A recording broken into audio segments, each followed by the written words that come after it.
भारतीय संविधान का आर्टिकल 14 अनुच्छेद 14 समानता का अधिकार देता है, राइट टू इक्वालिटी देता है। इस आर्टिकल के तहत हर भारतीय, चाहे वो किसी भी जाति के हो, किसी भी मज़हब के हो, किसी भी धर्म के हो, किसी भी भाषा के हो, किसी भी लिंग के हो, किसी भी नस्ल के हो, कानून की नज़र में, संविधान की नज़र में, सरकार की नज़र में बराबर है।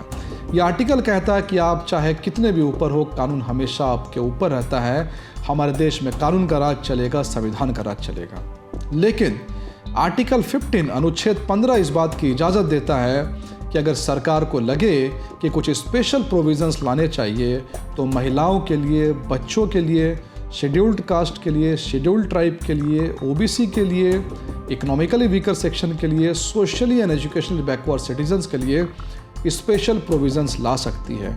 कुल मिलाकर के संविधान इस बात की इजाज़त देता है कि भारत की सरकार हो या राज्य की सरकार हो, वो एसटी, एससी, महिला, OBC, economically weaker section, socially and educationally backward citizens के लिए रिजर्वेशन का प्रावधान जो है वो कर सकती है।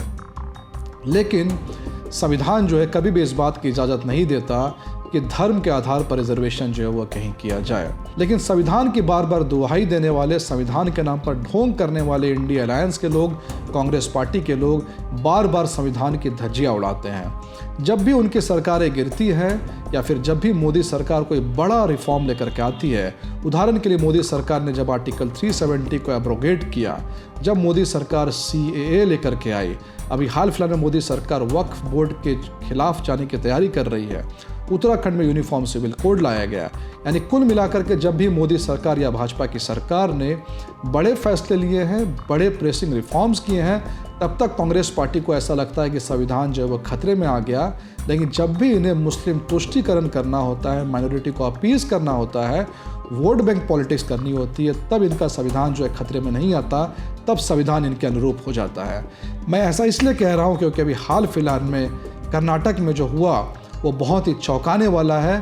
कर्नाटक में कांग्रेस की सरकार ने कुछ ऐसे फैसले लिए हैं जिससे ना सिर्फ संविधान का सिर झुकाया है, बल्कि हर भारतीय को लगता है कि आर्टिकल 14 आखिर कहाँ गया। कांग्रेस की सरकार ने जो फैसले लिए हैं, कैबिनेट के जो फैसले लिए हैं, वो पूर्ण रूप से एक खास वर्ग, समुदाय, मुस्लिम पॉपुलेशन को अपीज करने के लिए, उनको एक वोट बैंक की तरह यूज़ करने के लिए लिए गए फैसले हैं। इनमें से कुछ फैसले ऐसे हैं जो मैं आपको पढ़कर सुनाने जा रहा हूं, जिसको पढ़ करके, जिसको जान करके आपको महसूस होगा कि किस तरह कांग्रेस पार्टी आज के समय की नई मुस्लिम लीग बन गई है। कर्नाटक की सरकार ने जो फैसला लिया उसमें सबसे पहला है कि वहाँ के जो इमाम हैं उनको अब 6,000 रुपये मासिक भत्ता दिया जाएगा। दूसरा, इन्होंने कहा है कि मुस्लिमों को विवाह करने के लिए सरकार की तरफ से 50,000 रुपये की सहायता की जाएगी। यानी मुस्लिमों की शादी नहीं हो रही है, बहुत गरीब लोग हैं, इनकी शादी करने के लिए 50,000 रुपये की सहायता जो है सरकार अब करेगी।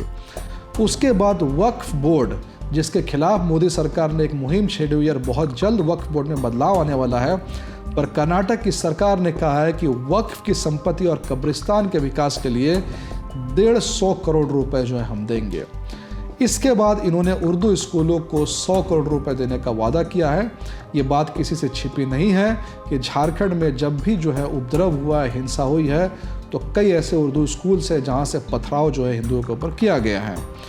इसके बाद मुस्लिम्स के कल्चर को प्रोटेक्ट करने के लिए, मुस्लिम के कल्चर को बढ़ावा देने के लिए, मुस्लिम कल्चरल प्रोग्राम के लिए 50 लाख रुपए का प्रावधान दिया गया है। इसके बाद जिन जगहों में कर्नाटक में मुस्लिम्स के पॉपुलेशन ज़्यादा है, वहाँ पर ITI कॉलेज खोलने का प्रोविज़न है। इसके बाद मुस्लिम स्टूडेंट्स के लिए फ़ीस में 50% की छूट है। और बेंगलोर में जो हज भवन है, उस हज भवन का विस्तार किया जाएगा। और साथ ही साथ मुस्लिम छात्राओं के लिए, गौर कीजिएगा, जो मुस्लिम छात्राएं हैं उनको सेल्फ डिफेंस की ट्रेनिंग जो है वो दी जाएगी। और इन सब में एक सबसे बड़ा अपीजमेंट का जो प्रावधान कर्नाटक की सरकार ने किया है, वो है लोक निर्माण ठेकों में 4% का रिजर्वेशन। यानी कि मुस्लिम कॉन्ट्रैक्टर्स को प्रोक्यूरमेंट में, गवर्नमेंट टेंडर्स में कर्नाटक की सरकार ने 4% का आरक्षण देने का फैसला किया है, जो कि पूर्ण रूप से असंवैधानिक है, संविधान के खिलाफ है। तो हम हेमंत सोरेन सरकार से, कांग्रेस की सरकार जो कि झारखंड में है, हम उनसे ये जानना चाहते हैं कि क्या आने वाले समय में झारखंड में भी ये नीति दोहराई जाएगी? क्या आने वाले समय में झारखंड में भी मुस्लिमों को टेंडर में 4% का रिजर्वेशन दिया जाएगा? क्या आने वाले समय में मुस्लिम्स के लिए एक्सक्लूसिव स्कूल्स, कॉलेजेस खोले जाएंगे? क्या आने वाले समय में मुस्लिमों की शादियां करने के लिए जो है प्रोत्साहन राशि दी जाएगी? क्या आने वाले समय में झारखंड में भी मुस्लिम्स के कल्चर को बढ़ाने के लिए, प्रमोट करने के लिए सरकार जो है राजकोष से पैसा देने वाली है? झारखंड सरकार को, हेमंत सोरेन सरकार को, कांग्रेस की सरकार को इस बात को स्पष्ट करना चाहिए, क्लियर करना चाहिए। और जैसा कि हमारे कई नेता इस बात को कह चुके हैं, कांग्रेस पार्टी आज के समय में आधुनिक भारत में, आज़ाद भारत में नए मुस्लिम लीग की भूमिका में है। जय हिंद, जय भारत। प्रभातखबर.com, विश्वास वही, रफ्तार नहीं।